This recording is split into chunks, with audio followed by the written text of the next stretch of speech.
Tonight on the Midnight Drive, most of us think is time as something objective.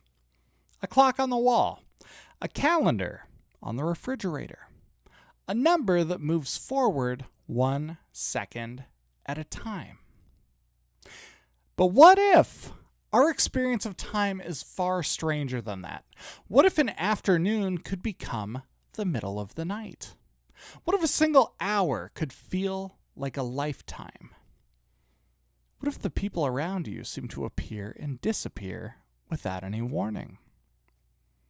While the clock insisted everything was perfectly normal.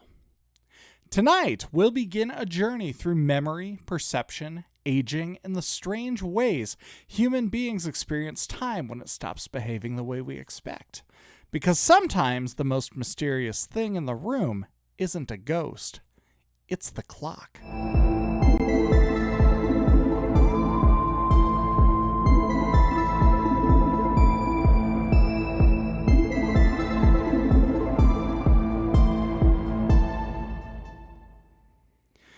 Now, I've always thought clocks were a little arrogant. Not because they're wrong. Most of the time, they're remarkably accurate.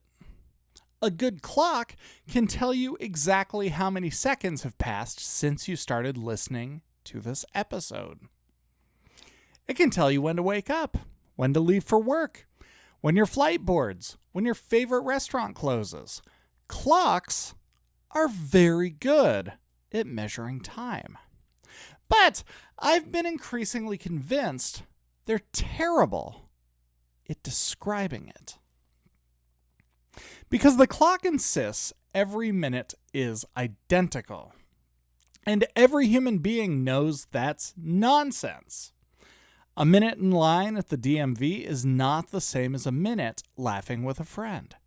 An hour waiting for test results is not the same as an hour watching a sunset. A year in elementary school feels enormous. A year in your 30s somehow disappears while you're still trying to figure out where spring went. The clock measures duration. The mind measures experience. And those are not the same thing. I've been thinking about that a lot because of a woman that I'll call Eleanor. Not a real name, but close enough. When I first heard her story, it sounded like the setup to a ghost story. The kind of thing somebody tells around a campfire. The kind of story that begins with a lonely hallway and a flickering light. But the longer I sat with it, the less it felt like a ghost story, and the more it felt like something far stranger. Eleanor lived in an assisted living facility. The kind with soft lighting, quiet hallways, a place where televisions often play to half-empty rooms, and nurses seem to move with a kind of practiced gentleness. Every resident had a routine. Breakfast, activities, lunch, physical therapy, dinner. The predictable rhythm that helps make unfamiliar places feel safe. And for a while, Eleanor followed that rhythm just like everyone else. Then something began happening. At first, it seemed harmless. A simple mistake. The sort of thing anyone could do. She woke up one afternoon, looked at the clock, and saw it was 3 o'clock. There's nothing unusual about that, except she immediately became confused. Why was the room so dark? Why wasn't lunch being served? Where had everybody gone? The clock says 3. But the world outside insisted it was nighttime. She could see it through her window because it was nighttime. It was 3 o'clock in the morning, not 3 o'clock in the afternoon. Most of us would laugh that off. I've done similar things. You wake up from a nap, convinced it's the next day. You glance at a digital clock and momentarily misunderstand what you're seeing. Your brain catches up. You laugh. Life continues. But for Eleanor, it kept happening. Days later, she woke up at 4. Again, she assumed it was afternoon. Again, it was actually morning. Then it happened at 11, then 7, then 2. Gradually, the relationship between clocks and reality began coming apart. Imagine that for a moment. Not forgetting what year it is, not forgetting your name, just losing confidence in whether you're standing in morning or evening. The clock says one thing, the world says another. And you're no longer sure which one to trust. That sounds exhausting, doesn't it? Because every decision suddenly becomes uncertain. Should I get dressed? Should I eat dinner? Should I call my daughter? Should I be asleep right now?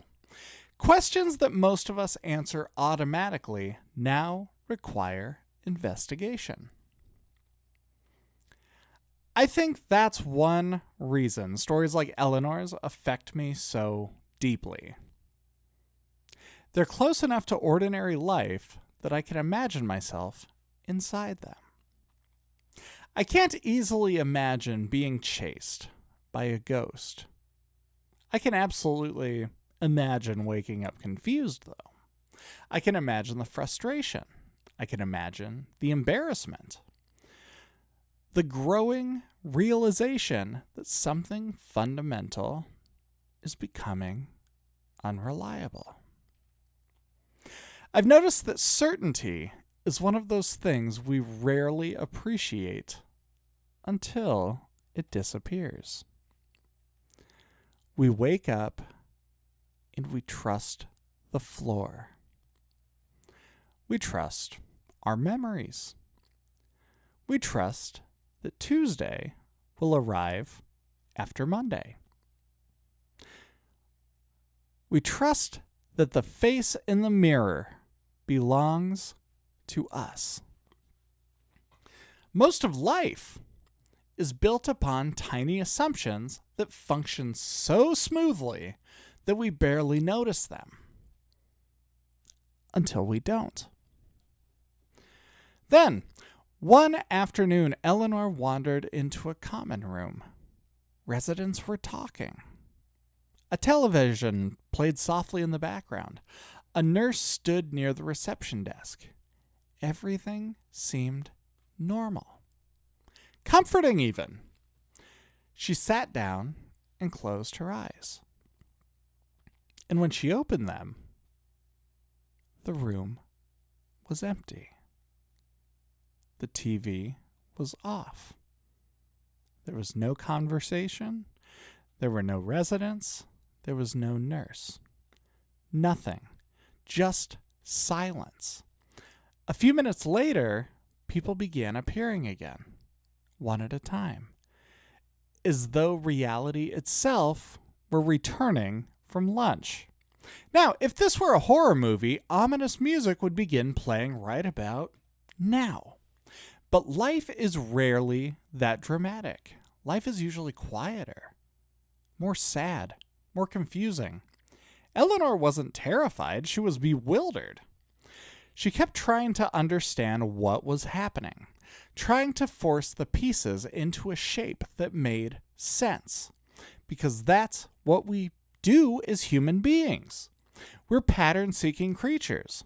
We want causes, explanations, narratives, anything that turns uncertainty into understanding. But sometimes reality refuses to cooperate. And that's exactly where Eleanor found herself, living in a world where clocks still worked, calendars still existed, the sun still rose and set. You're listening to The Midnight Drive. Eleanor's experience of time had become something entirely different. Not broken, not gone, just unmoored. And as strange as that sounds, I think it points towards something every one of us eventually discovers. Time isn't merely something that passes. It's something that we participate in, something we experience, something we interpret, and when that experience begins to change, the entire world changes with it. Now, there's a moment in almost every strange story where the person experiencing it realizes they can no longer trust themselves. Not completely, not yet, but enough to feel the floor shift beneath them. I think that moment is more frightening than any ghost. Because ghosts, at least theoretically, they exist outside of us. This is a different situation. This is the realization that the instrument we've used to interpret reality for our entire lives might be giving us conflicting information. And once that thought enters the room, it's very difficult to ask it to leave. For Eleanor, the confusion around clocks was only the beginning. The disappearing people bothered her far more. Not because she thought they were ghosts, because she knew that they weren't. That's the distinction.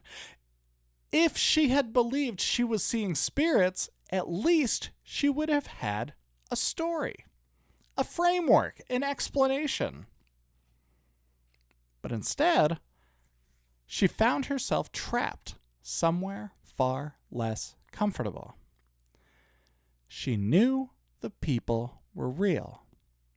She knew the nurses were real. She knew the activity room was real. Yet sometimes those things seemed to slip away when she wasn't looking directly at them. One afternoon, she sat near a window overlooking a courtyard. Residents moved through the hallway behind her. Conversations drifted in and out like distant radio stations. She remembers watching a man slowly push a walker across the room.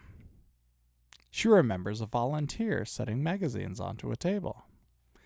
She remembers someone laughing. Then she blinked. That's all. Just a blink. And the room felt different. Not empty, just wrong. The laughter was gone. The walker was gone. The magazines sat untouched. The room hadn't changed instantly. It had simply advanced. Like someone had removed several minutes from the middle of reality. Now imagine trying to explain that. Not to a doctor, not to a nurse, but to yourself. Because before we tell our stories to other people, we tell them to ourselves. And Eleanor kept trying. Maybe I fell asleep. Maybe I just wasn't paying attention. Maybe I looked away longer than I thought. Maybe.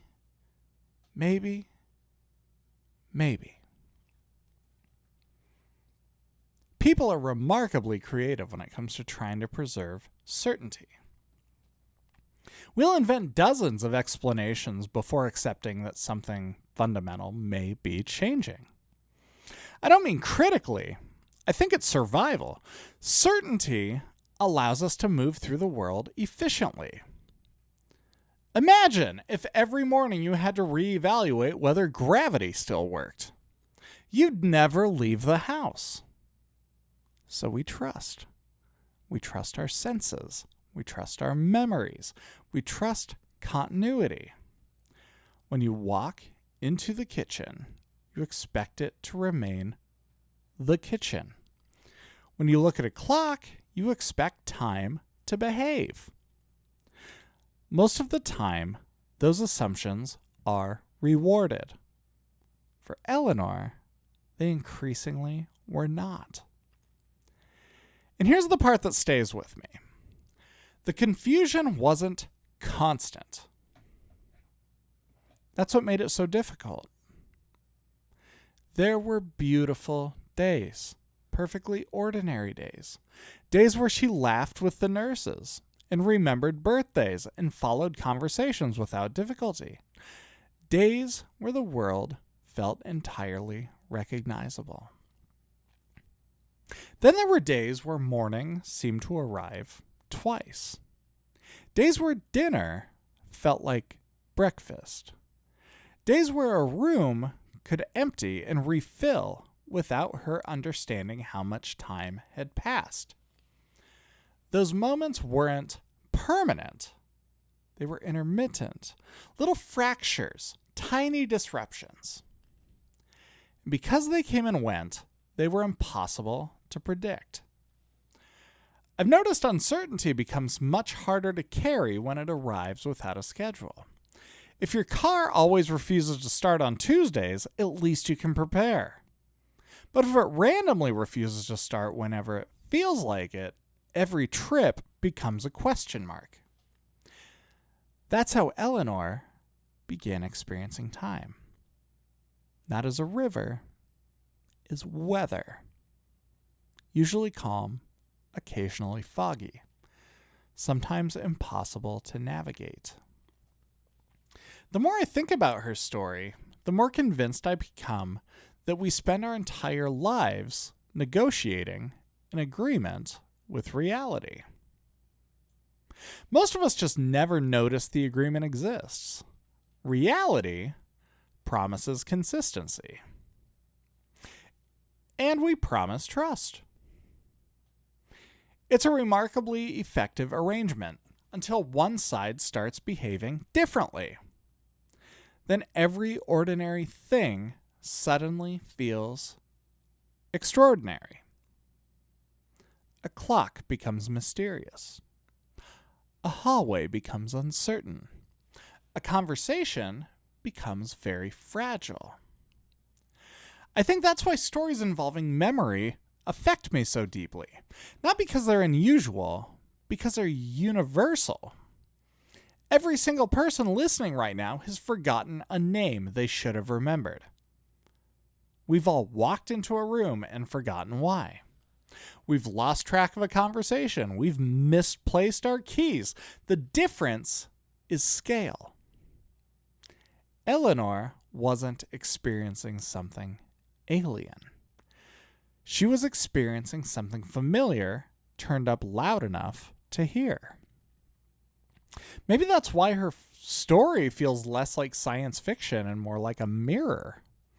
Not a reflection of where everyone is, a reflection of where everyone is headed.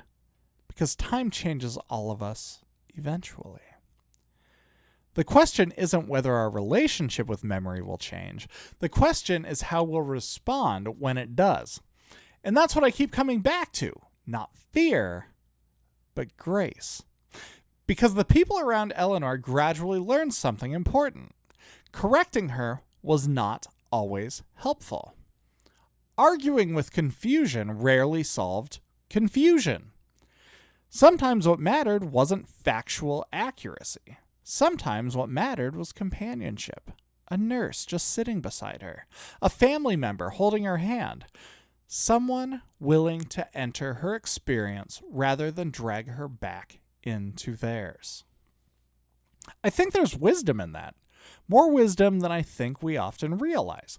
Because not every problem can be solved. Some can only be shared. And as Eleanor's world became increasingly difficult to navigate, the people who loved her slowly discovered that presence mattered more than precision. That realization would eventually lead her somewhere extraordinary.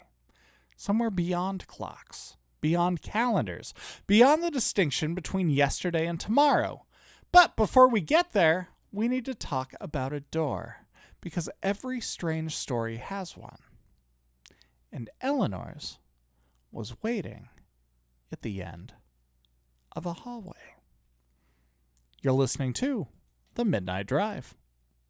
I spend a lot of time thinking about hallways. Not in a symbolic sense, literal hallways. The ones in hospitals, schools, hotels, assisted living facilities. They are strange places when you really think about them. Nobody goes to a hallway because they want to just stay there. Hallways exist between things, between rooms, between destinations, between one experience and the next. Maybe that's why so many important moments happen inside them. You leave a doctor's office carrying life-changing news. You walk down a school hallway on the last day before summer vacation. You stand outside a hospital room, gathering the courage to enter. Hallways occupy a peculiar place in our lives. They are transitional spaces. And at the assisted living facility, Eleanor spent a lot of time in them. Partly because she enjoyed walking, partly because movement helped settle her nerves when the confusion arrived. If the clocks weren't making sense, a walk sometimes helped. If the activity room felt overwhelming, a walk sometimes helped. If she couldn't quite remember whether she'd eaten lunch or not, a walk sometimes helped. So, she walked. Slowly, but deliberately, one hand resting on her walker. The soft squeak of rubber wheels accompanying her down the corridor. I've always found that image strangely beautiful. Not because aging is glamorous. Aging can be absolutely heartbreaking. But because there's something about continuing forward, even when the map becomes difficult to read. There's courage in that. A very ordinary kind. The kind most people never take a second glance at. One afternoon, Eleanor found herself standing at the far end of a hallway she had traveled hundreds of times. Nothing unusual about that. The hallway was familiar.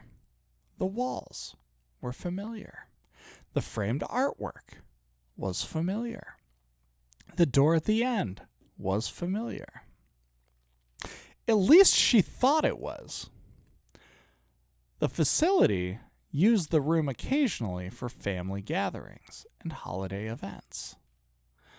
Most days, it just sat empty. Quiet, unremarkable, just another door. But on this particular afternoon, something felt different. Not supernatural, not ominous, just different. The way an old song feels different when you hear it years later. The way your childhood home feels different when you visit as an adult. Same place, different relationship. Eleanor stopped. She looked at the door and felt an overwhelming certainty that she should try to open it. Now, if this were a movie, this is where I'd be expected to tell you there was a bright light waiting on the other side, or a ghost, or some kind of dramatic revelation. But life rarely cooperates with movie scripts. What happened was far stranger, because it was completely ordinary. She opened the door and saw Christmas. Not decorations, not a tree. Christmas. The experience itself. The feeling, the atmosphere, the memory made real. A dining table stretched across the room. People sat around it laughing, talking, passing food. Children darted between chairs. Someone was carrying a pie. Someone else was reaching for a plate. And standing near the center of it all was her husband. Now, this is where things become difficult to describe, because according to every clock in the building, according to every calendar, according to objective reality, her husband had been gone for years.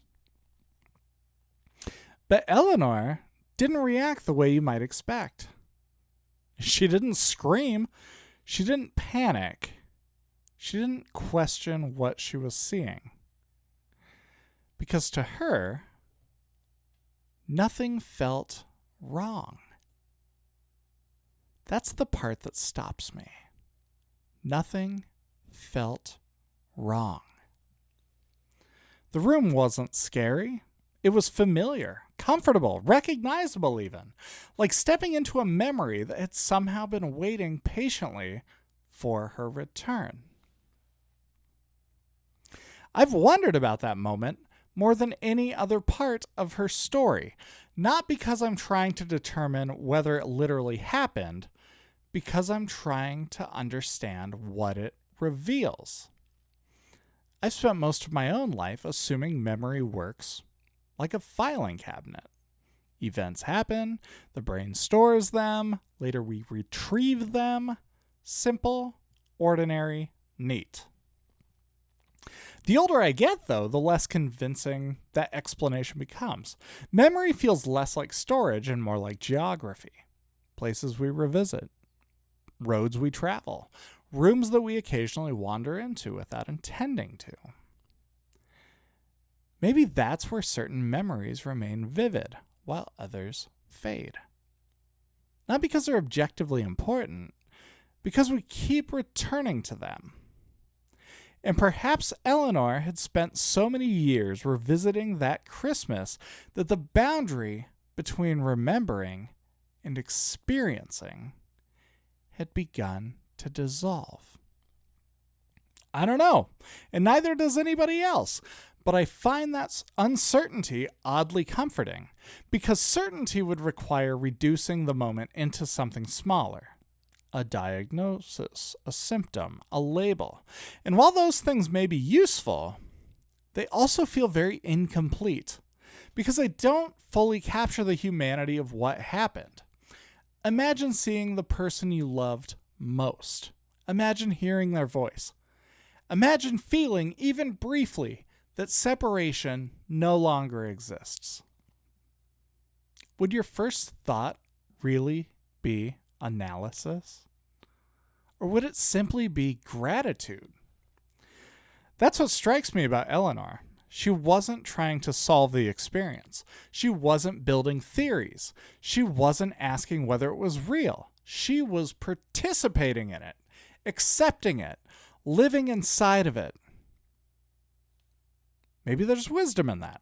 Or maybe it's something time teaches us eventually. The realization that not every meaningful experience arrives carrying an explanation. As the weeks passed, Eleanor spoke more frequently about people from different periods of her life. Sometimes she'd talk about her children as adults. Then, moments later, she'd describe them as small children running through the backyard. Sometimes she'd speak about events separated by decades as though they had occurred that same afternoon. Linear time seemed to matter less and less. Past and present gradually folded together. And strangely, she appeared less frightened. Not more. Less. Almost as though she was no longer trying to force reality into a shape it didn't want to hold. You're listening to The Midnight Drive. Eleanor was learning to inhabit reality differently, which brings me to something I've been wondering about all week. Maybe the opposite side of the clock isn't confusion. Maybe it's perspective. Maybe it's discovering that time is far less rigid than we've always imagined.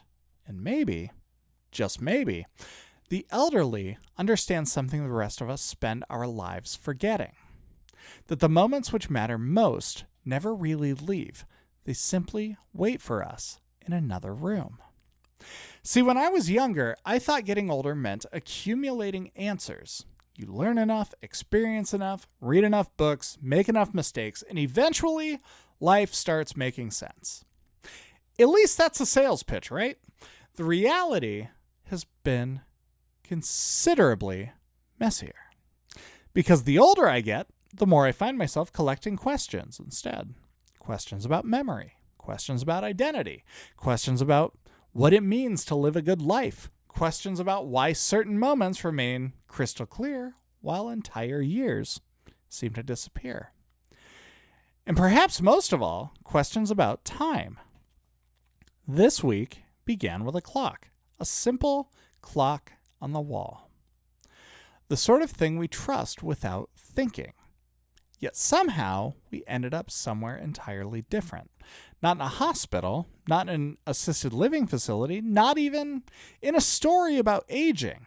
We ended up in a conversation about what it means to be human. Because if Eleanor taught me anything, it's that time isn't merely a measurement. It's a relationship. And relationships change. A child experiences time differently than a teenager. A teenager experiences time differently than a parent. A parent experiences time differently than a grandparent.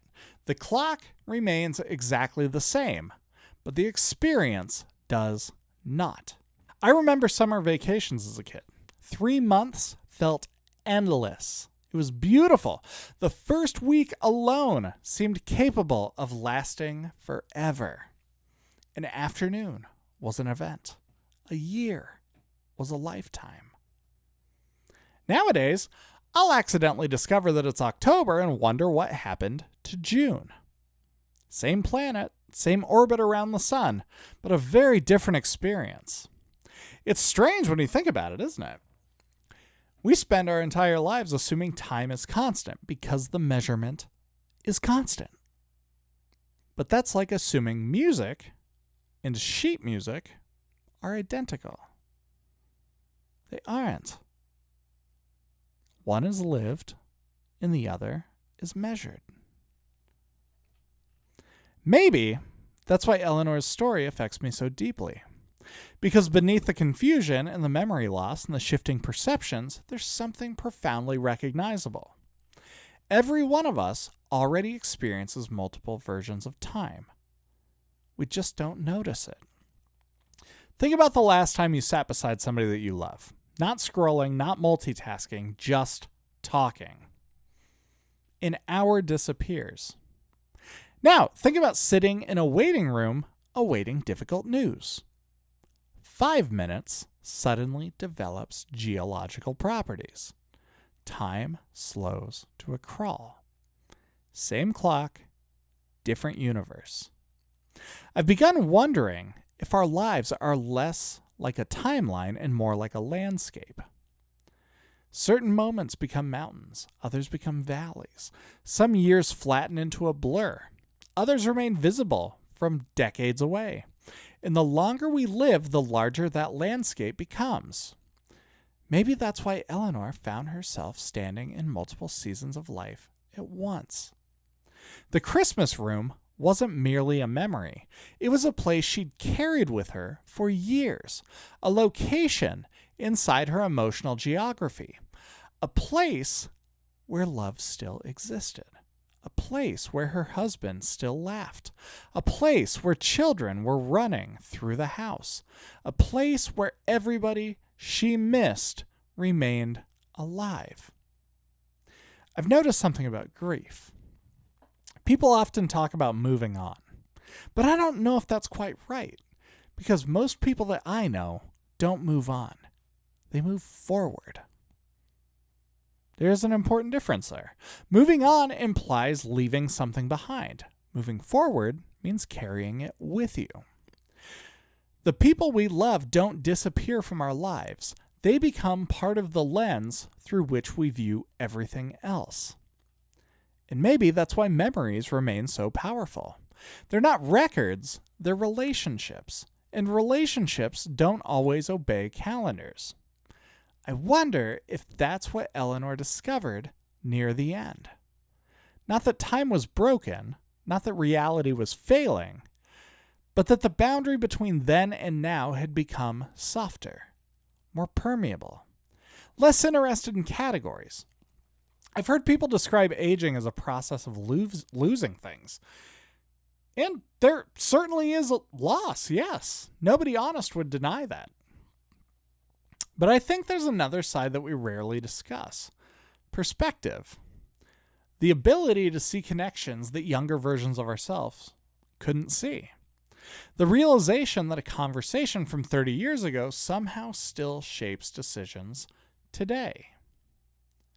The understanding that one afternoon can echo through an entire lifetime. The knowledge that some moments never really end. They simply become part of who we are. Perhaps that's why the Christmas room moves me so much, because it isn't really about memory loss.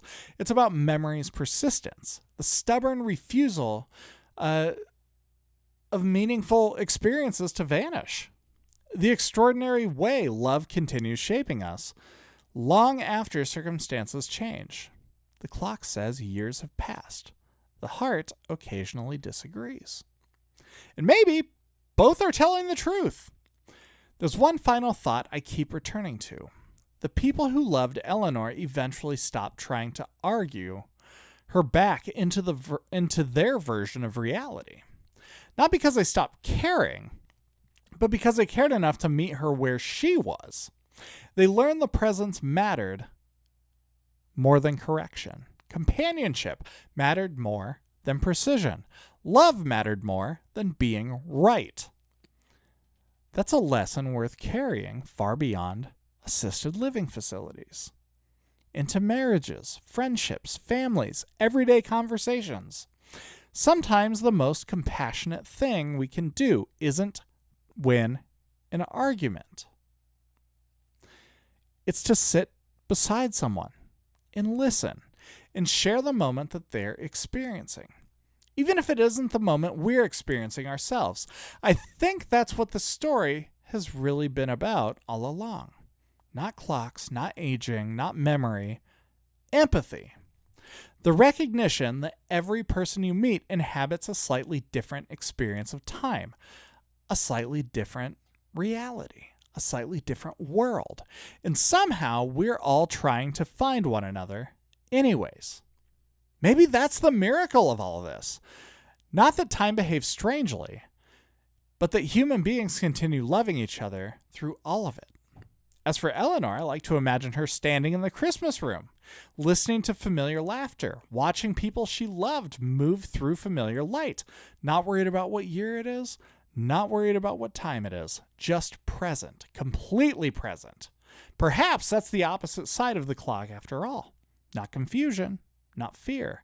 Simply the realization that the moments which matter most were never really measured in hours to begin with.